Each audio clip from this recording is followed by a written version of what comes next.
Alright, let's see. Hey, what's going on YouTube? It's Mike again here with another video trying to help you save money. As you know, I did purchase a house from my mother, but unfortunately, it was a used house and the water heater went out. So they're having issues with the water heater. So me being me, I'm a cheap Asian. I like to buy stuff and install it myself. So went ahead into Lowe's and purchased a new water heater. And basically, this is the old water heater. And you're going to find out what type of water heater you do have. There's going to be either three kinds. There's either going to be natural gas, propane, or electric. So usually they have a sticker on here that tells you what it is. So that's what I needed to find out before I replaced this. I needed to find out, what type of water heater I needed. So this is a 40-gallon natural gas. So we went and picked it up from Lowe's. Basically, the first step that I want to take is to locate the drain valve. There's a drain valve. This is actually filled with water.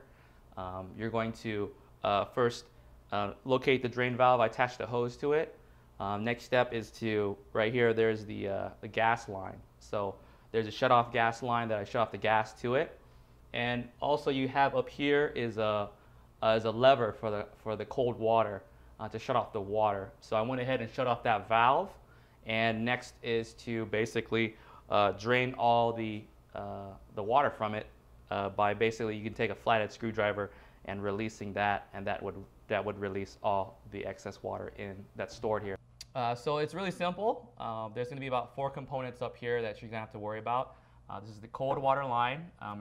It has a marking here that says cold. This is the hot water line. This is the pressure valve.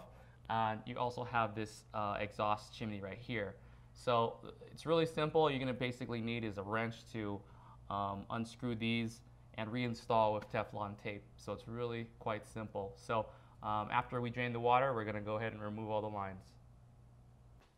All right, guys, we just got done switching out the old tank with the new tank. I am profusely sweating, but most of the time it probably took less than, I'd say, about 45 minutes or so. Not even. Most of the time was spent draining the tank. So right now, the only thing that you really have to do is we've disconnected 4 lines: the gas line, the hot water, the cold water, and the pressure release. So those are the only things that we have to really reconnect. So, but before you reconnect it, you're going to put on Teflon tape on all the threads, just to make sure it's a watertight fit. There's no gas leaking. And one of the trick is that especially for the gas line, is that you have to make sure there's no gas leak, because it's very dangerous. So what you want to do is you want to get a solution of water and dish detergent and mix it up.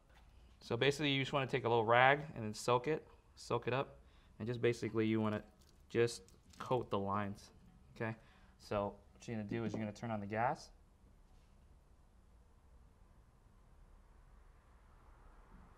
And you basically want to rub some of the soap on the lines to see if there's any leak. And there is no leak. So we look good. We look good on this part. There's no leak. There's no bubbles just kind of coming in and out. So just kind of rechecking the pressure line, the gas line. We look good. All right. So right here we're just going to connect the 2 lines. You got to remember which one's the cold water and which one's the hot water line. Usually the cold water is going to have a valve on it, because that's basically all water is going to be cold in the beginning. So you're going to find the one with the valve, and that's usually the cold water. And then you're going to go on top and locate which one's the hot water and which one's the cold water. Usually on top, this one's marked C, and then this side is marked H. So basically it's going to let you know which side is the cold and which side is the hot. So especially with these copper lines, it's going to be a little bit tight.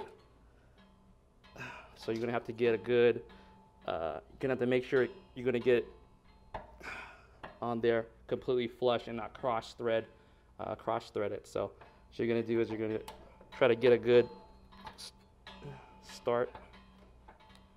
And finally, what you're going to do is you're going to locate the water valve, and you're going to finally turn on the water. You're going to flip it on, and what you're going to do is you're going to double check your lines to make sure there's nothing leaking outside of those lines.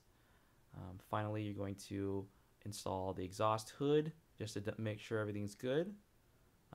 Install the pressure valve line and switch it on. You're going to switch on the pilot light and turn it on and to check and see if it fires up, which it has. This is the final product. It's all hooked up. It's working, and yeah, I saved $1,200 from not paying a guy to install it myself.